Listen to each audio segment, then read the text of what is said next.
Hello again, this is Mr. Mike for the Mechanicsburg Learning Center with another edition of Dino-A-Day. Today, we focus on an animal that is not considered a dinosaur. It is not in any way, shape, manner, or form a dinosaur. It's actually an ancient mammal.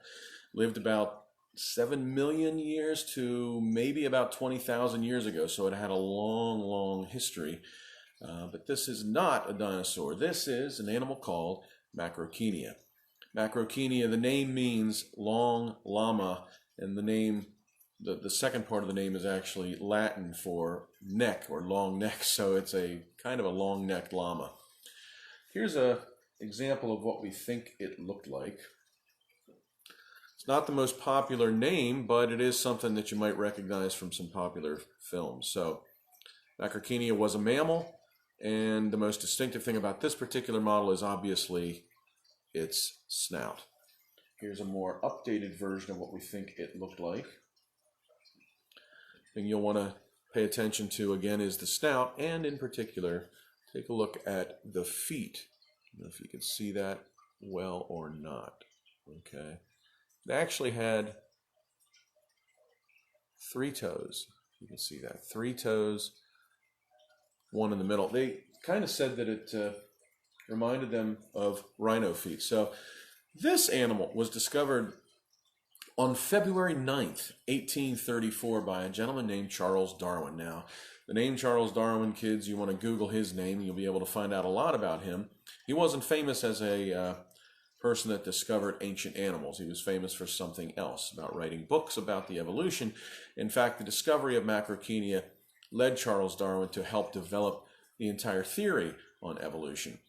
So he was on a ship called the HMS Beagle doing some research as a young man and literally stumbled across some bones, sent them back to America.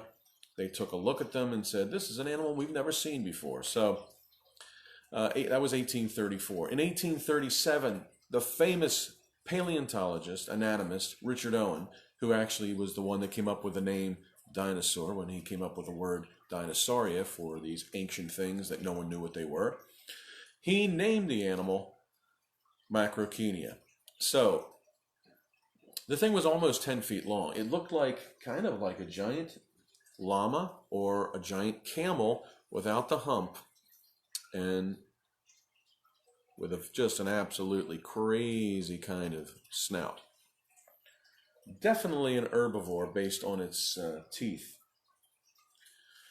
And the reason we thought that it had a snout was because on its skull, its nasal passages, or as its nose holes, were very high on its skull. And typically when you see, ours are here on humans, this animal had them almost between its eyes.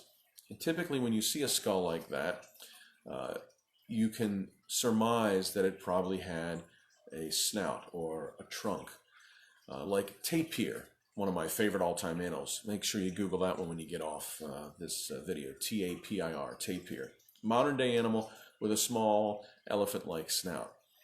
But then just recently, they came around and said, we're not actually sure that this thing had a snout, because now they're comparing its skull more to a moose. Moose doesn't have a snout. It's got a big, fleshy, knobby end to its face. So, did it have a snout? When I wrote the poem that we're going to hear today, everybody was convinced it did, so I may have to rewrite it. But those high nostrils really made things difficult for the scientists to figure out. So, what they did when they figured this out was they looked at extinct animals, and then they looked at what we call extant animals. If this is a word that you haven't heard before, it was one that I hadn't heard till about 3 years ago. If it's extinct, we know what it is. It's gone. If it's extant, that means it's still around. So a tapir is extant, a Macrauchenia is extinct. Let's see, so it had rhino-like toes, we gave you the time period that it lived in, and it was definitely a mammal, not a reptile. So, the Macrauchenia, one of the few ancient animals discovered by a famous person, Charles Darwin.